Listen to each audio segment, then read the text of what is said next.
Hello രതീഷല്ലേ? ആ അണക്കെന്നെ മനസ്സിലാവാൻ സാധ്യതയല്ല, പക്ഷെ എനിക്ക് തന്നെ അറിയാം.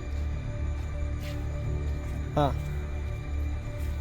അതെ, ഞാൻ വിളിച്ചതിപ്പോൾ സുമിൻ്റെ ഫോണിക്ക് ഇനി എൻ്റെ ഒരു മെസ്സേജോ കോളോ വന്നാൽ എൻ്റെ സ്വഭാവം മാറും. അത് പറയാൻ വേണ്ടി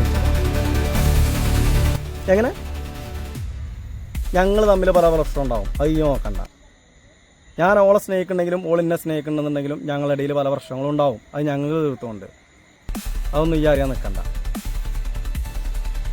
ആ അതെന്തിനാ ചെങ്ങ ഈ അറിയണേ? അത് ഞങ്ങൾ തീർത്തോണ്ട്.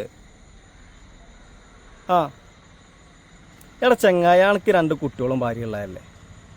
ഈ എന്തിനാ ഓളെ പിന്നാലെ ഇങ്ങനെ മെസ്സേജ് അയച്ചും വാട്സാപ്പിൽ വിളിച്ചും മെസ്സേജ് അയച്ചൊക്കെ നടക്കുന്നത് എന്തിനാ? ആ ഞങ്ങളെ പ്രശ്നങ്ങൾ ഞങ്ങൾക്ക് തീർക്കാനറിയും. ഇനി ഓളെ ഫോണിക്ക് ഒരു മെസ്സേജോ കോളോ വന്നാൽ എൻ്റെ സ്വഭാവം എന്താന്നുള്ളതാണ് അറിയും. ശരി എന്നാൽ ഓക്കെ, വെച്ച് പോകാം.